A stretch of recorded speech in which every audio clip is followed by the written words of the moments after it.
amigos y hermanos de EWTN, soy Alejandro Bermúdez y estamos en vivo desde el Vaticano, mientras las campanas de San Pedro resuenan para darnos la hora en punto.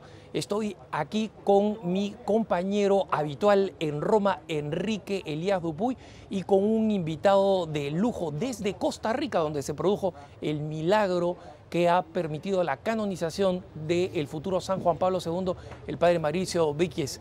Enrique, padre Mauricio, bienvenidos al programa. Muchísimo gusto. Gracias, Alejandro. Encantado. Bueno, estamos en un momento de enorme expectación por algo increíblemente raro, y los católicos que nos ha tocado vivir esta época tenemos que ser conscientes del momento extremadamente especial que estamos viviendo, que es precisamente el hecho de que un pontífice, tal vez dos, si es que el Papa Benedicto confirman que asistirá a la ceremonia de canonización, va a estar canonizando a dos papas simultáneamente, es decir, 4 papas en el escenario, digamos, ¿no? Y esto no tiene precedentes, pero especialmente las figuras que están siendo canonizadas, el Papa Juan XXIII y el Papa Juan Pablo II. Sí, yo pienso que efectivamente se trata de un hecho excepcional y muy aleccionador, porque tenemos una lección impresionante de la historia de la Iglesia, la contemplaremos el próximo domingo y creo que aprenderemos muchísimo, no solamente por la expectativa de la misma homilía del Santo Padre, sino también porque efectivamente solamente con mirar el frente de la Basílica es suficiente para tener ya ahí una lección impresionante de historia y de un reto de cara al futuro gigante.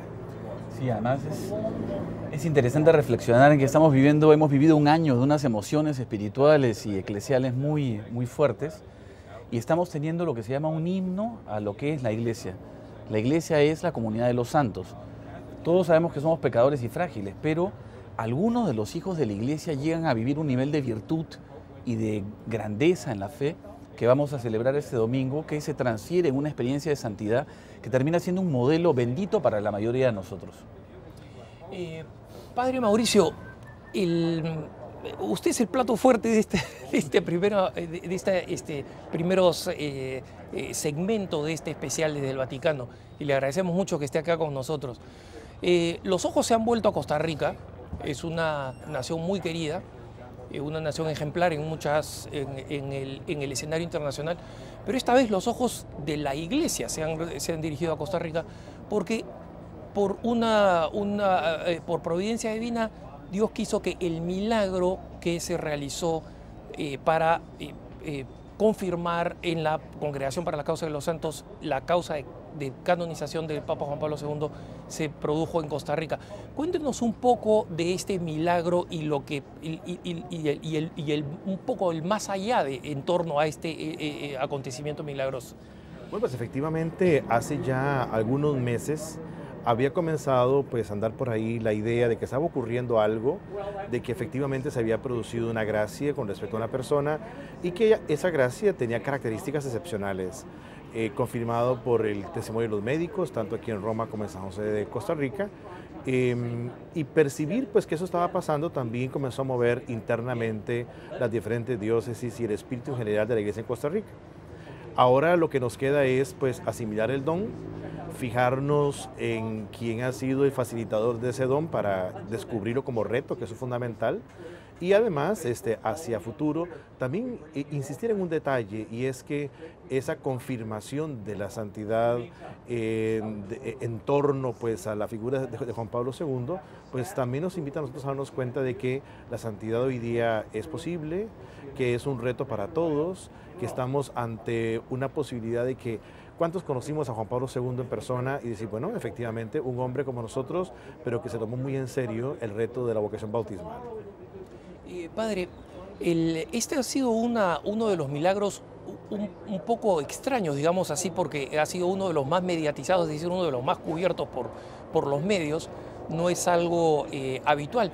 Sin embargo, probablemente alguno de nuestros televidentes no sepa de qué se trata y cuál fue su naturaleza. ¿Nos puede hacer un resumen de cuál es este evento que, para cumplir con los requisitos de la Congregación para la Causa de los Santos, tiene que ser, más allá de toda duda, un evento que ha sobrepasado las leyes naturales? Claro, porque estamos ante la situación de una persona que se encontraba a las puertas de la muerte, sencillamente. Era casi lo que se esperaba. De repente la salud aparece y comienza entonces el proceso de certificar que aquello no era una ocurrencia ni era sugestión, sino que realmente había ocurrido algo que rompía leyes naturales. Eso se confirma en Costa Rica, se confirma después en Roma y obviamente pues a partir de ahí el esfuerzo por mantener en secreto aquello fracasó y entonces comenzó de repente a surgir en los medios pues crónicas muy detalladas de lo que había pasado. También la misma persona que recibe el don nos cuenta, comienza a contar a los medios. Obviamente que se mantuvo hasta donde se pudo la reserva, por lo menos hasta donde lo exigen las normas que tienen que ver con los procesos. Sin embargo, una vez que ya se pudo dar a conocer los detalles, se han dado a conocer, la gente los ha percibido muy bien y también ha habido cierto asombro porque se dice, bueno, pues si el testimonio médico es tan evidente, es clarísimo de que aquí pasó algo extraordinario. De modo que entonces ahí es donde entra en escena la figura de un papa al que se recurre abiertamente, de modo expreso. La persona lo dice, debe decirlo para que conste de que se trató todo lo que estaba en torno a la curación. Y una vez que ya eso queda claro, entonces viene el paso que sigue, que sería entonces establecer pues sin lugar a dudas que aquello fue un hecho extraordinario. Y los medios han sido claros y lo han mostrado a toda la gente, ¿no? Y yo creo que esa grandeza de esa excepción, me parece a mí que también nos muestra un poco pues la grandeza también de la figura de aquel por la que la excepción se da. Entonces nos fijamos de inmediato en la figura de Juan Pablo II y tenemos que pensar en él. En el marco del espíritu del costarricense, Juan Pablo II significa muchas cosas porque cuando estuvo en nuestro país en el 83 generó una revolución eclesial, incluso a nivel vocacional fue extraordinario. Y pues entonces la figura que está ahí, toda la gente que estuvo en ese momento, aunado a todo lo que ha ocurrido en torno a este milagro, pues no solamente nos invita a la reflexión, sino también es un reto pastoral para obispos, para presbíteros, para los mismos laicos, porque nos lanza a una aventura de asumir en serio nuestra fe. Padre, para las personas que no han tenido la ocasión de enterarse en qué consistió el milagro, ¿qué fue exactamente lo que le pasó? La persona tenía una seria complicación cerebral, un aneurisma, entonces no habían posibilidades reales de una curación por vía médica. De hecho, ya la persona que recibe el don de repente se comienza hasta a despedir de sus hijos, está totalmente en las manos del Señor. Y es entonces cuando la familia comienza a pedir pues, la salud de esa persona a través de la intercesión de Juan Pablo II. Y lo hacen ver, los amigos, los vecinos lo saben. Hay vecinos que reciben la invitación de unirse en la oración. Entonces, cuando se produce la curación, los médicos son los primeros asombrados de lo que ha pasado, porque es realmente un hecho excepcional. Sí, tengo entendido además que el aneurisma es cuando una arteria en el cerebro se termina hinchándose con una bola. Literalmente se rompe la pared de la vena o la arteria, se forma esta bola y cuando es muy profundo en el cerebro, se vuelve incurable. O sea, no pueden entrar para ponerle ese clip con el cual terminan curando para tratar de salvarle la vida. Y puede acabar en una hemorragia muy fácilmente. O sea, que se rompa y que la persona se desangre, ¿correcto? Exacto. Padre Mauricio, me dejó una curiosidad cuando usted hizo esa reflexión sobre cómo el milagro tiene un impacto sobre la iglesia en Costa Rica, ¿no? Porque la hace de alguna manera volver a mirarse a sí misma a la luz de los ojos de Juan Pablo II, este papa que no temía a los retos, no habían retos que él consideraba que no podían ser enfrentados si teníamos la fe y la esperanza, ¿no? ¿Cuáles son los frutos si es que no aún los frutos, por lo menos el sentido de tarea que esto ha generado en la iglesia a todo nivel? No solamente hablo del episcopado y el clero, sino de los fieles laicos, ¿no? A mí me parece que hay como tres cosas. Cuando Juan Pablo II llega a Costa Rica en el 83, venía de Haití y fue la primera vez que habló de nueva evangelización. Eso se ha recordado últimamente. Y hemos descubierto en el país pues, que tenemos un gran reto todavía pendiente con respecto a lo que Juan Pablo II llamó en su momento justamente el proyecto pastoral del siglo XXI. Eso es lo primero. Lo segundo es en torno al tema de la respuesta a la vocación bautismal. El hecho de que se muestre tanto Juan Pablo II como Juan XXIII como ejemplos de santidad, se nos dice, bueno, que efectivamente en la vida de todos los días, si se toma en serio el espíritu cristiano y la vocación bautismal, podemos dar la talla y podemos algún día hasta esperar los altares. El tema es que es posible, es un camino, viable, posible, real.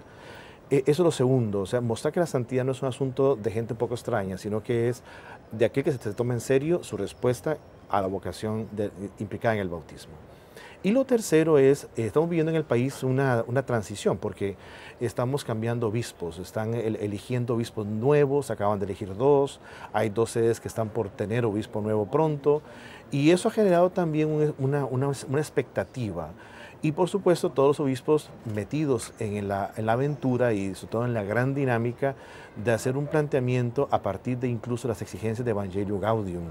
Evangelio Gaudium significa para los obispos en este país ciertamente pues un impulso, y se lo han tomado muy en serio y vienen hablando hasta con el mismo lenguaje. Entonces yo creo que son 3 cosas en ese momento a raíz de lo que hemos vivido. Uno es tomarnos en serio el espíritu de la nueva evangelización. Lo segundo es darnos cuenta que la santidad es posible y que se puede invitar al fiel a asumirla y que eso implica hacerlo pleno y libre. Y lo tercero sería la posibilidad impresionante de que ante lo que estamos viendo en el país tengamos abiertos caminos en la línea de Evangelii Gaudium. Ahora, Costa Rica es una nación muy especial porque es una nación centroamericana, pero que es una gran plataforma de mirada a toda América Latina.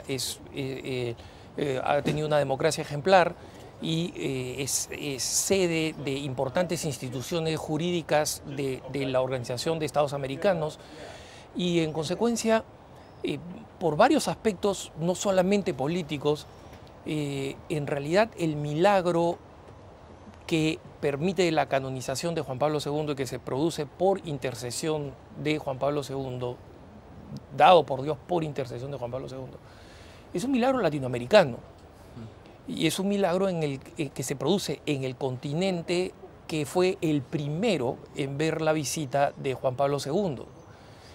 Y en consecuencia, creo que da espacio a una reflexión sobre esta especie de latinoamericanismo de Juan Pablo II, ¿no? y renovarnos en esta visión que Juan Pablo II tuvo para América Latina, y que yo creo que que hoy día no podríamos entender tener un papa de América Latina si no hubiera sido por el papel que el Papa Juan Pablo II vio y delegó de alguna manera en América Latina. Cuando uno piensa en la presencia de Juan Pablo II en América Latina, yo por lo menos pienso muchísimo en el mensaje de Juan Pablo II en Puebla. Claro. Y cuando uno piensa en lo que dijo allí, lanzó y abrió puertas, el hecho de no tener miedo, lanzarse de una vez por todas, dar la cara, etc. Eso fue lo primero. Pero además hay que recordar que a lo largo de todas las visitas, constantemente recordó sobre todo un detalle, y es que la vida cristiana implica cierta osadía y cierta audacia. Y yo creo que en eso pues estuvimos metidos todos los que vivimos esos años del pontificado de Juan Pablo II con un nivel determinado de compromiso.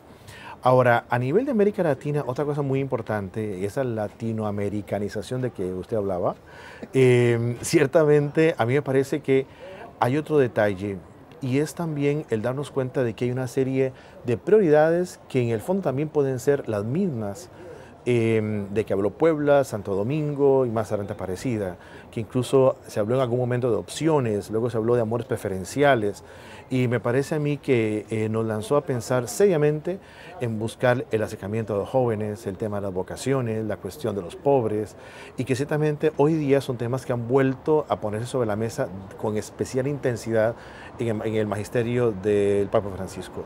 Entonces, América Latina significa para nosotros por lo menos la oportunidad de sacar adelante un proyecto pastoral en el espíritu de la nueva evangelización, tomando en cuenta esas grandes opciones o amores preferenciales.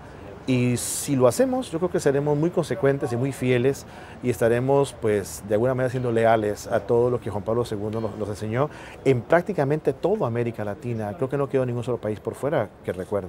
Creo que sí, aparte me parece fascinante lo que usted dice, padre, porque Yo estaba meditando qué cosa pone en común a Juan XXIII y a Juan Pablo II. Y hay un elemento, además del coraje, que eran hombres de gran valentía personal, eran hombres de gran paz de alma. Inclusive la paz está en el escudo episcopal del inicio de cuando fue ordenado obispo Juan XXIII. El tema de la paz del alma, eran hombres de gran alegría. Eran hombres de paz interior, de profunda alegría. Y apunto a que, cuando usted habla de la nueva evangelización y el gran reto de la nueva evangelización en América Latina, y pienso en el Evangelii Gaudium, y pienso incluso en el Papa Benedicto, y pienso la continuidad habla de la evangelización por atracción. Me refiero que la experiencia de estos dos grandes santos, su vida, su calidad humana, su grandeza personal, invitaba a las personas a enamorarse del Evangelio. Y entonces creo que tenemos una pauta súper interesante para poder meditar estos días sobre los católicos hoy en día en América Latina. Estamos invitados a no tener miedo, y a no tener miedo de ser felices en el Evangelio, y a traer a las personas a la fe de una experiencia personal de encarnación del Evangelio, que nos haga personas creíbles. Y yo creo que ahora que estamos en Pascua, y para mí pensando en Evangelii Gaudium, el Papa dice no podemos tener cara, y así lo dice, porque no dice de cuaresma, de amargura, ni de funeral, no, Pascua. Y a eso estamos invitados. Ahora, hay otra cosa vital que se acaba de decir, el tema de la continuidad. Cuando uno piensa en Juan XXIII, Pablo VI, en Juan Pablo II, y piensa en Benedicto XVI, uno dice, bueno, ahí lo que hay es una continuidad y una complementariedad impresionante. Ahí es donde uno percibe que el Espíritu Santo realmente nos empuja. Ahora en esos días, aquí en Roma, hablaba con un taxista y decía acerca de Francisco, es sencillamente espectacular. Y hablaba del sentimiento que se tiene en Roma por el Papa. Yo decía, bueno, sí, pero no podemos nosotros de ninguna manera entender a Francisco sin todo lo que tenemos atrás. Cuando empezamos en Juan XXIII, por ejemplo, cuando uno tiene la oportunidad de entrar a la basílica y verlo con calma, hoy es que estamos con mucha gente, pero cuando uno puede verlo con calma, en el silencio de la basílica, y uno se queda viendo y uno le dice, Papa Juan, es que realmente ese día de octubre del año 59 provocaste una revolución que todavía nosotros tenemos en las manos. Y el concilio está en nuestras manos. Veía por ahí unas publicaciones de esos días en librerías aquí en Roma, los papas del Vaticano II, efectivamente. De modo que tenemos entonces un domingo maravilloso en que todos tenemos que renovar una vez más el compromiso nuestro por el concilio y apuntarnos a esa continuidad y ser nosotros como colaboradores, tenemos que meter la mano para ir empujando, porque realmente el esfuerzo de vida de Juan XXIII, todo cuanto implicó la primera sesión del concilio, lo que significó el sufrimiento, el sacrificio y la lucha de Pablo VI, más todo el reto implicado en la entrega y el trabajo y el esfuerzo de Juan Pablo II, y toda, digamos, la redondez que a todo esto le dio Benedicto XVI, tenemos entonces que sentirnos invitados a dar nuestro aporte, a empujar un poquito. Y el domingo es un día para eso, comprometernos. Hay que recordar que en este tema el padre Mauricio está en su salsa, como decimos en el Perú, ¿no? Porque además de otras cosas es un experto en doctrina social de la Iglesia. Los que han seguido los programas cara a cara hemos tenido al padre hablando de este tema. Pero como usted mismo ha mencionado, este compromiso, por ejemplo, con los más necesitados en el que nos insiste el Papa Francisco, es una parte fundamental, una expresión de este compromiso total hacia que significa de alguna manera vivir el concilio. Entonces, despidiendo este segmento y agradeciéndole la gentileza de haber estado con nosotros, padre, en esta Roma tan ajetreada en estos días, ¿qué espera usted que el domingo, este maravilloso domingo de la Divina Misericordia que estamos esperando con esta canonización, lance como mensaje al corazón de los fieles, especialmente en América Latina? A mí me parece que lo más fundamental es asumir muy en serio un detallito, un renglón de Evangelii Gaudium. Tenemos que arriesgarnos a hacer las cosas de modo nuevo, diferente. Estamos siempre invitados a innovar. Tenemos que estar pensando mucho en aquella expresión de iglesia siempre en reforma, no de cara a novedades ni modas, sino de cara a los evangelios, a los padres. Y en esa línea tenemos que embarcarnos. De modo que entonces yo creo que de aquí en adelante, del domingo en adelante, yo creo que si algo tenemos que tomarnos en serio y no podemos de ninguna manera dejarlo en la biblioteca, es Evangelii Gaudium y el Concilio. Si lo hacemos, a mí me parece que estamos ante una verdadera época de ayornamiento, que es como asumir y hacer presente en el año 2014, una vez más, el mensaje inaugural del Concilio de Juan XXIII. Y asumirlo así es también agradecer a Juan XXIII todo el riesgo de que aquel día de la conversión de San Pablo, lo que dijo y a lo que invitó, se arriesgó muchísimo. Hoy les vamos a decir en esos días a Juan XXIII, aquí estamos y queremos seguir adelante. Padre, muchísimas gracias. No se vayan, que nosotros volvemos en vivo desde el Vaticano para seguir estos momentos de increyendo, de expectativa para el gran domingo de la Divina Misericordia, domingo de la canonización de 2 papas presidido por nuestro Papa Francisco. Estamos en EWTN, no cambie ese canal porque lo mejor se viene.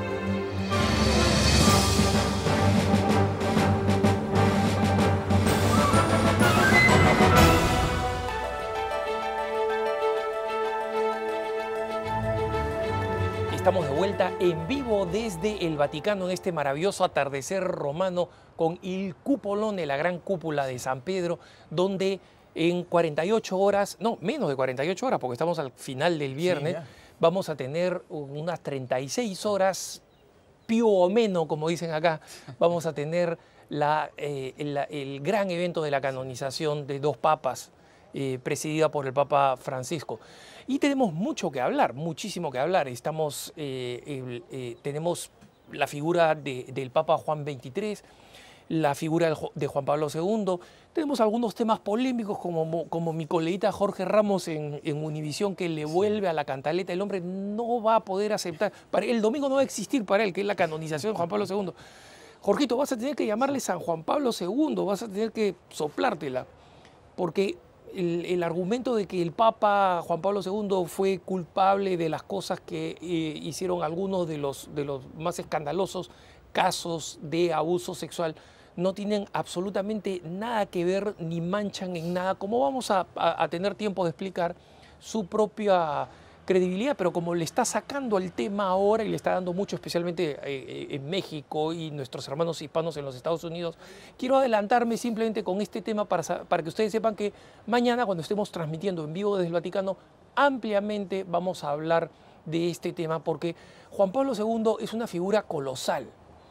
Las mentes enanas, y aquí no me estoy refiriendo a nadie en particular, pero cualquier mente enana no es capaz de tener el espacio mental para entender lo que significa una figura colosal.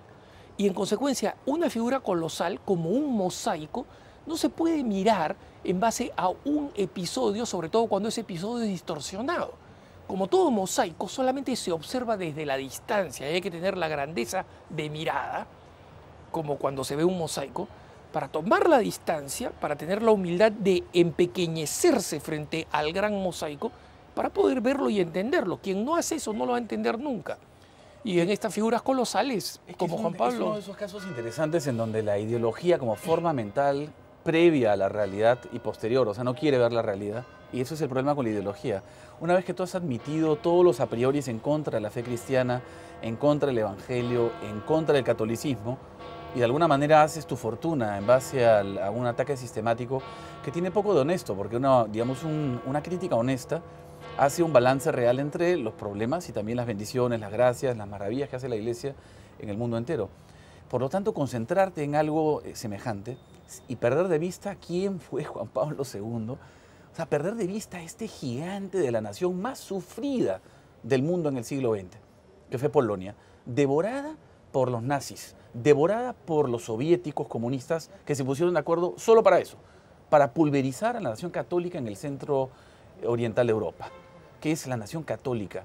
No entender que este hombre que vivió, esta nación que sufrió lo indecible y que produce este hombre, este gigante, este hombre, no, o sea, que en su humanidad además era un hombre de una grandeza notable, que vivió los momentos más difíciles del siglo XX y que, para remate, quien hace esas críticas sea un latinoamericano, un hombre que no entiende la sintonía y el amor que hubo desde el primer momento entre Juan Pablo II, el Papa venido de Polonia, y América Latina. Olvidarse que el primer gran viaje de Juan Pablo II y el primer gran momento de epifanía, es decir, de esta manifestación maravillosa de la gracia, ocurrió en México. Ocurrió en México, con el Papa que llega a México y se encuentra con esa reacción popular que fue vista en todas las televisiones del mundo, esta reacción de una nación entera en una sintonía perfecta con un Papa polaco. ¿A dónde te lleva eso? ¿Qué es lo que hay que entender? Y eso que no hemos comenzado todavía, como hemos dicho, recién estamos calentando. Mañana vamos a dedicar el tiempo a esto. Ahora quería concentrarme en la figura muy poco conocida y con el que, gracias a Dios, tú estás bastante familiarizado, Enrique, del Papa Juan XXIII. Quiero hacer primero dos pequeños avisos de información para nuestros televidentes. El primero es que pueden escribirnos a la dirección ewtnnoticias@ewtn.com.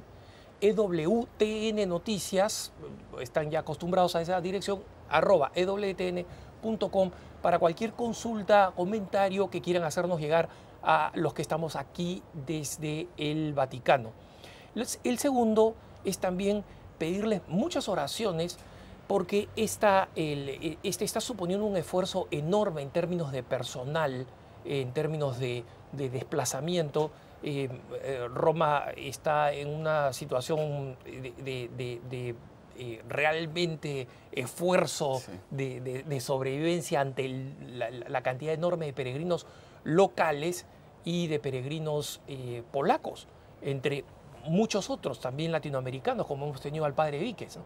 Y en consecuencia, esto está significando un esfuerzo tremendo físico para muchas personas, especialmente los que están detrás de cámaras, y un esfuerzo económico. Entonces, junto con su oración, también queremos apelar a su caridad con EWTN, de tal manera que este esfuerzo pueda ser cubierto. EWTN, como siempre pidió la Madre Angélica, ha dado el salto al vacío de decir, sí, vamos y cubrimos, y nos ponemos en manos de la providencia, como siempre enseñó la Madre Angélica, sí, diciendo, el principal milagro no es que suceda esto o aquello, esos milagros que marcaron la vida de la Madre Angélica, sino el principal milagro es que se puede vivir de la providencia. Y la providencia solamente se manifiesta a través de la generosidad de ustedes, de los que pueden. Lo que sí sabemos es que todos ustedes pueden rezar, pueden ofrecer una oración, aunque sea brevísima. Estamos en la novena de la Divina Misericordia, 7º día, ¿no? Yo le estoy siguiendo ahí, pidiendo mis milagritos. Y esas oraciones también las pueden ofrecer. Pero, ¿por qué la masa de italianos que están viniendo aquí a celebrar, obviamente al recordado a Juan Pablo II, pero a Juan XXIII? Porque mucho de nuestra audiencia es una audiencia que no está familiarizada con quién fue este Papa, pero este Papa en su momento tuvo una popularidad descomunal. Háblanos un poquito de él, Enrique. Lo que pasa es que el caso de Juan XXIII es, italianamente, desde Italia, es portentoso. Italia amó profundamente a Pío XII, un papa de una sobriedad, de una santidad, parecía literalmente un santo salido de los libros del siglo IV, o sea, de una ascética, era algo impresionante, parecía casi un ángel en la tierra. Pero al mismo tiempo era un periodo de la historia de la Iglesia en la cual el Papa era casi, o sea, una cosa muy sagrada y había una cierta distancia. Cada época tiene sus propios sentimientos espirituales más intensos. Muere el Papa Pío XII, que aparte tuvo un reinado muy largo, y antes de ser Papa fue secretario de Estado, o sea, estuvo en la escena durante muchísimo tiempo, y eligen a este hombre bastante mayor, pensando en un sentido, muchos han comentado que era un cardenal mayor, que iba a durar poco después de un reinado muy largo, y aparece en las pantallas este gigante, este hombre de una sonrisa dulce, de una bondad italiana enorme, que hablaba al corazón de las personas. Hay un famoso discurso en el cual literalmente el Papa habla y le dice a todos los italianos que vayan esa noche. Se llama el discurso de la luna. Había una luna maravillosa aquí encima de nosotros en aquel momento. Y dice a los italianos, vayan, besen a sus hijos, mándeles un beso del Papa. O sea, tenía una humanidad, una manera de conectar con el pueblo italiano católico que es explicable, creo yo, solo por esta dimensión sobrenatural que es el pontificado. Era un hombre de una bondad. Además, venía de una familia de mucha pobreza. Sus padres eran mezzadri. Mezzadri quiere decir aquellos que hacen un acuerdo con un dueño de territorio y van a mitad. Ellos cultivan la tierra, trabajan, hacen el trabajo duro y luego van a medias con el resultado. O sea, una familia muy humilde. Y el Papa Juan XXIII tuvo que literalmente, un tío tuvo que ayudarlo económicamente para que pudiera estudiar en el seminario. Esto que señalas, Enrique, es muy importante porque tal vez ayude a entender a muchos de nuestros televidentes, especialmente los más jóvenes, por qué tanta gente en Italia ha conectado con el Papa Francisco. El padre Víquez nos hablaba Sí, que claro. el taxista le decía, questo Papa es maravilloso, ¿no? Sí. Extraordinario. Y efectivamente es un Papa que ha conectado con los italianos, pero que ha conectado con Italia en parte porque ven una especie de Juan XXIII en muchos aspectos, ¿no? Sí. El Papa Francisco es un Papa que se define a sí mismo, no en comparación con nadie, pero en el recuerdo de muchos italianos es una especie de nuevo Juan XXIII en el sentido de esta sencillez y de esta enorme bondad, que sin embargo iba acompañado de una gran inteligencia y una gran Por favor. picardía muy italiana. Muy ¿no? italiana, aparte de la zona norte de Toscana y Emilia-Romagna, ¿no? Y él es un hombre del pueblo, o sea, del pueblo más humilde, más sencillo, la gente que tenía que trabajar la tierra para sobrevivir. Él nace en el 881, si no me equivoco, o sea, que llega con 20 años al inicio del siglo XX, una época de mucha pobreza en Italia, una época en la cual millones de personas se fueron a América para sobrevivir. Este hombre, entonces, crece, es el cuarto de 13 de hermanos. O sea, eran muy pobres en lo material, tenían lo esencial, pero eran muy ricos en amor, en cariño, en familia, en vida familiar. O sea, tenían una riqueza que la gente hoy en día se ha olvidado, porque hoy en día todo el mundo cree que la riqueza es tener mucha plata y tener muchos recursos, pero... Y pocos hijos. Y pocos hijos, por desgracia, ¿no? Y en esa época tenían muchas veces recursos limitados, pero un medio ambiente de amor, de cariño, de familia que es casi inexistente. O sea, es difícil de encontrar hoy en día. Este hombre de gran humildad resultó además un hombre muy inteligente. Estudió también en Roma después sus doctorados y estudió en el seminario romano de la época. Y su vida es muy particular. Ahora, ¿por qué? Tú me preguntas, ¿por qué los italianos lo quieren tanto? Porque literalmente el día en que el Papa Francisco apareció en el autobús sentado al lado del cardenal Damasceno, ¿no? De Aparecida. Después de haber sido elegido Papa. Sí, y tú Estamos veías al hablando cardenal Damasceno sonriendo como una sonrisa de oreja a oreja, una felicidad enorme. Italia, Roma profunda, uno escuchaba esto en los bares, en las calles. Bares me refiero a las cafeterías, donde se toma desayuno. La alegría de los... ¿Por qué? Porque este Papa, nuestro Papa Francisco, tiene algo del Papa Juan XXIII. Algo de esa bondad, de esa dulzura, de esa cercanía, de esa humanidad que conquista, cautiva a los italianos profundamente. Entonces, aprovecho para retomar un tema que el padre mencionó. Miren, la gracia sobrenatural de la fe cristiana produce una transformación en quien la vive bien y la humanidad que uno tiene es llevada a su máxima expresión. Esta sensatez, este sentido común, esta bondad de este hombre, digamos, del norte de Italia, se volvió santa. Se volvió literalmente una bondad santa. O sea, ya su bondad trascendía lo puramente de una persona que es buena gente. Y la gente, literalmente, cuando hay una visita que después podríamos contar cuando va a la cárcel, por primera vez, el Papa empieza a romper las fronteras. Literalmente él sale de Roma en 5 años como 170 veces. La primera de ellas se escapa literalmente en el carro con un chofer y con alguien más, algo impensable para el Papa Pío XII, en su sobriedad fuertísima, y un policía lo para porque parece que rompieron la ley. Y cuando el pobre policía en el cerro, el Gianicolo, acá muy cerca de nosotros, se acerca a llamarle la atención y ve al Papa sentado, se desmayó. Se desmayó, sí, Se cayó efectivamente. desmayado. No, y esto Sí. viene de toda una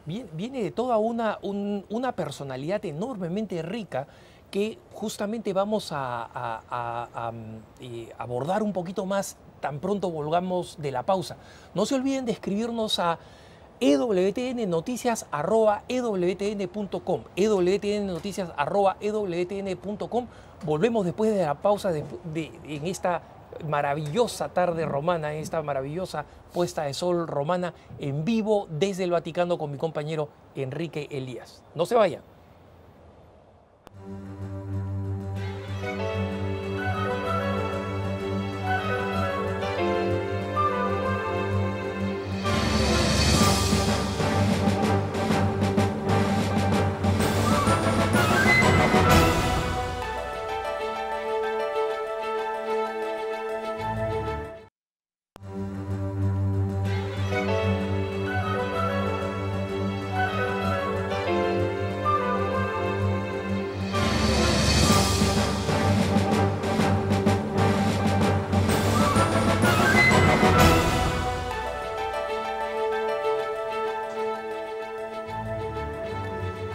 Estamos de vuelta en esta hermosísima atardecer romano. Qué bella es Roma. Las campanas nos marcan la hora exacta y estoy con mi compañero y hermano Enrique Elías aquí en Roma. Bella la tarde romana, ¿no, Enrique? Impresionante, esta ha sido una semana linda. Parece que va a haber un poquito de lluvia mañana en la tarde, pero de verdad hoy día ha sido un regalo, ¿no? Ha sido lindo. Bueno, a ti prácticamente te consideran romano cuando pides platillos romanos en los restaurantes. Prácticamente consideran, o por la manera como los pronuncias, que los conoces muy bien, ¿no? Bueno, y te consideran romano. 17 años no pasan en vano, ¿no? Pero aparte uno termina queriendo y aprendiendo la ciudad y también sintiendo un poco sus humores, sus sentimientos, ¿no? Y se ha percibido muy fuerte. La semana pasada, no recuerdo, un domingo de Pascua con una cantidad de gente como la que el Papa Francisco ha traído. Ha sido muy impresionante. Y luego estos días ya se siente, toda la ciudad está un poco girando alrededor de la canonización. Hay un montón de italianos que estaban asustados con los millones que estaban esperando y se han ido un poco fuera de la ciudad algunos, ¿no? Entonces está un poco más tranquilo el tráfico, pero la ciudad se siente en esos momentos como en el cónclave, como en la elección del Papa. Es uno de esos momentos donde Roma se siente muy fuerte su carácter cristiano, católico. Se siente muy fuerte la fe. La ciudad entera como si se mezclara la belleza de la ciudad con el sentimiento de la fe y produjeran, la gente está caminando tranquilamente. Me refiero a los fieles, los peregrinos por montones. Vía de la Conciliazione está prácticamente cerrada.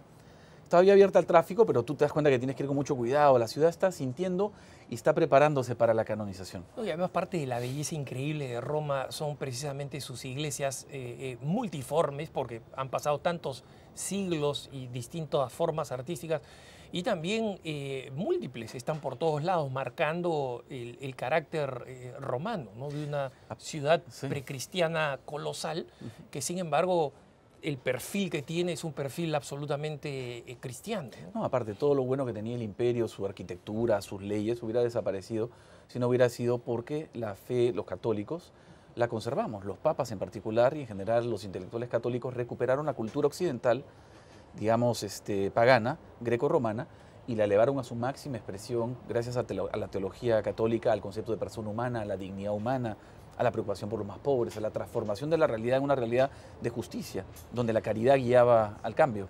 Enrique, estábamos hablando de esta figura extraordinaria de Juan XXIII e inusual en un sentido de cómo termina en el pontificado. Sin embargo, a pesar del origen extremadamente modesto del que nos hablabas, él tiene en el ámbito diplomático una carrera verdaderamente fulgurante. Sí, es impresionante. Hay dos vidas realmente de Juan XXIII. La primera son, bueno, sus primeros 20 años del 880 al 1900. Luego acaba su carrera y trabaja como secretario del obispo en Brescia, si no me equivoco, o en Bérgamo, tengo que confirmar eso. Pero se pasa buena parte de su vida trabajando, haciendo estudios intelectuales, históricos, ayudando a su obispo y adquiriendo toda esta sensibilidad pastoral y esta experiencia. Pero aproximadamente a los 40 años lo nombran encargado de un tema pastoral para toda Italia, un tema relacionado con la pastoral y el trabajo, digamos, de evangelización en Italia. Y conoce muchas ciudades y eso lo trae a Roma.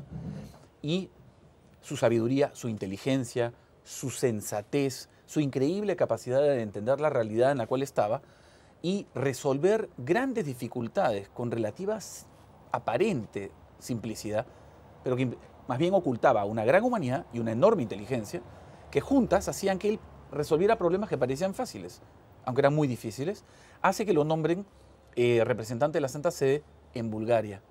Literalmente que lo manden a un país con muy pocos católicos, a donde en esa época era una monarquía del rey Boris III, de ortodoxos. Entonces es un lugar difícil, una misión muy compleja, y él con su simpatía, con su gentileza y con su gran inteligencia, trabaja prácticamente por 10 años, 10 años si no me equivoco, en Bulgaria, siendo el representante del Santo Padre y generando una relación con la nación búlgara, con el rey de Bulgaria, con los ortodoxos y en general con la nación búlgara, a tal punto que hasta el día de hoy, hace poco estuve con el embajador de Bulgaria, los dos, ante Italia y ante el Vaticano, y tienen un cariño y una memoria de la presencia de Juan XXIII como representante del Papa en Bulgaria. Increíble. Increíble. O sea, realmente muy impresionante. Luego lo nombran encargado de lo mismo, o sea, representante de la Santa Sede en Turquía y Grecia. Que aparte, pues, imagínate la complejidad, ¿no? Porque Grecia... Hay que entender que las relaciones, históricamente las relaciones entre Turquía y Grecia han sido enormemente tensas desde tiempos inmemoriales. Las guerras médicas, fueran las guerras entre los griegos y los persas, es decir, lo que después el imperio persa es lo que pasaría a ser Turquía. Así es. Entonces, solamente como nota histórica, le toca estar en un tiempo de relativa decadencia, digamos, de la paz en Europa. Finalmente, la Segunda Guerra Mundial lo toma ahí. Ya, entonces, ¿qué ocurre? Llega la Segunda Guerra Mundial, él está en Turquía, y el embajador alemán en Turquía era von Papen, si no me equivoco, que era que había sido, digamos, el ministro de Relaciones Exteriores, el canciller, en algún momento, un hombre de gran influencia y un hombre católico. Por lo tanto, entre el embajador de Alemania, católico, y el representante del Papa, empiezan a tener unos acuerdos increíbles en donde, inclusive en situaciones de extrema gravedad, por ejemplo, algunos calculan que lograron salvar más o menos 27.000 judíos de la muerte. Porque la presión, imagínense, la presión de la Alemania nazi en ese momento sobre un país como Turquía, que era relativamente débil, en su momento era muy grande. Hay una historia muy linda. Llega un barco de niños judíos, que llega literalmente a Estambul, que llega a Turquía, pero era un vacío legal porque no tenían visas y el gobierno nazi empieza a exigir que se los devuelvan, obviamente para matarlos. Y nadie entiende cómo llegó este barco protegido por la providencia de Dios, que no lo pararon durante la ida, los barcos, digamos, de la Alemania nazi. Y entre el embajador de Alemania contra su propio gobierno nazista y el representante del Papa logran salvar a todos los niños. Es bello esta pequeña nota al pie de página de la historia de von Papen, porque von Papen fue antes un católico que un servidor del régimen, ¿no? Así es. Y es una pequeña lección de cómo los católicos tenemos que saber dónde tiene que estar nuestra lealtad cuando nuestro propio Estado, nuestro propio gobierno no representa los valores que son los que supuestamente nos marcan como católicos. Claro. Pero volvamos a Juan XXIII. Juan XXIII ocupa estos papeles sumamente difíciles con un enorme éxito al servicio de la Santa Sede. Correcto. Y termina en una de las que se consideran las perlas de las nunciaturas, París. ¿No? Y con un presidente socialista. Y por lo tanto bastante anticatólico, con ese ateísmo socialista francés que es bien agresivo, digamos, contra la Iglesia, que plantea no un laicismo tolerante, sino que cuando habla de tolerancia, habla de que el catolicismo tiene que desaparecer prácticamente de la vida social. Fíjense, este hombre venido de Bulgaria, de Turquía y Grecia, llega a Francia y pasan unos años, si no me equivoco, 7 u 8 años, y cuando lo hacen cardenal, patriarca de Venecia y el Papa lo nombra, el presidente socialista pide darle el capelo, haciendo referencia a una vieja prerrogativa del gobierno, cuando era católico, de que el jefe de gobierno le consignara. Y lo hace en París, hace una ceremonia en París, para que te hagas una idea de cómo este hombre, entre esta mezcla de humanidad, bondad, tremenda fidelidad a la Iglesia, tremendo coraje, o sea, atreverse a enfrentar a los nazis, atreverse a salvar a todos estos miles de prófugos judíos perseguidos para ser asesinados, también un montón de judíos de Hungría, que terminaban logrando llegar a Turquía sin zapatos prácticamente. Dice que habían organizado toda una red para salvarlos, mandarles falsos certificados de bautismo como católicos y luego muchas veces mandarlos a Palestina y salvarlos definitivamente. Por lo tanto, este hombre en París, en una situación muy compleja políticamente, y luego con el gobierno de derecha también tuvo muchas dificultades en la posguerra, porque el general de Gaulle quería castigar a un montón de obispos, había muchas dificultades, logró hacer un servicio prodigioso de prudencia e inteligencia y finalmente lo hace en patriarca de Venecia, vuelve a su país, a su Italia, como cardenal, ya bastante mayor, y es como patriarca de Venecia que llega al cónclave después de la muerte de Pío XII y sale de verdad, ustedes no pueden imaginarse la sorpresa, nadie esperaba que Giuseppe Roncalli, que el Papa Roncalli, que el cardenal Roncalli fuera elegido Papa.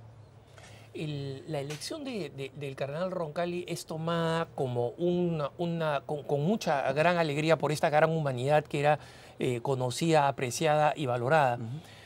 Sin embargo, este resulta un papa con un empuje colosal, porque primero lanza esa gran iniciativa que va a definir la historia de nuestra Iglesia del Concilio Vaticano II.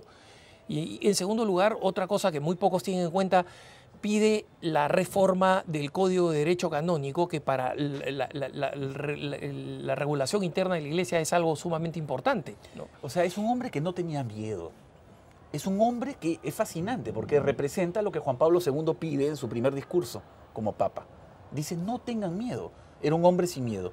Ángel José Roncalli, Angelo Giuseppe Roncalli, era un hombre de tal experiencia de fe y de tal serenidad interior que no tenía miedo. Incluso enfrentando, como repito, situaciones históricas que hubieran hecho aterrorizar a muchas personas. Y este Papa es el que, sin miedo y con fe en el Espíritu Santo, ese enero proclama la apertura del Concilio Vaticano II con esa confianza en el Espíritu Santo y consciente de que la Iglesia necesitaba abrir sus ventanas, abrir sus puertas. ¿Para qué? Para que la fe pudiera volver a ser de manera muy fuerte y muy bella, con gran bondad, pero con gran firmeza, presentada al mundo contemporáneo sin temor, no había que tener miedo. Y es un papa que además el Papa Francisco ha querido canonizar sin la confirmación del milagro requerido, pero hay muchos milagros que el pueblo italiano atribuye a la intercesión de Juan XXIII, así que no quepa ninguna duda de que esta ha sido una cuestión forzada. Tú me hablabas de lo increíble del milagro que llevó a su beatificación. Sí, o sea, al poco tiempo de muerto, pues hay un milagro impresionante de una mujer que tiene una úlcera sangrienta, o sea, que estaba sangrando era incurable, que estaba muriéndose. Literalmente se acabó la úlcera, se acabó el sangrado y la curó completamente. Y de una manera que, por lo demás, como requieren las exigencias de la Iglesia para poder proclamarlo como un milagro, absolutamente espectacular. O sea, digamos, los médicos han tenido sobre eso certeza. Y ese es el Papa que, junto con Juan Pablo II, vamos a celebrar como santo el domingo. Nosotros ya nos vamos en esta bellísima noche romana. No dejen de sintonizarnos mañana a esta misma hora, a las 7 de la noche, hora de Roma y de Madrid, y 12 hora de México, mediodía, y la 2 de la tarde, hora de Buenos Aires, en vivo desde el Vaticano, con mi hermano Enrique Elías y quien les habla, Alejandro Bermúdez. Les decimos hasta mañana y que Dios los bendiga, sigan rezando por nosotros y sigamos orando y preparándonos para este gran domingo de la Divina Misericordia, domingo de la canonización de dos grandes papas. Hasta la próxima, quédense con la programación de EWTN.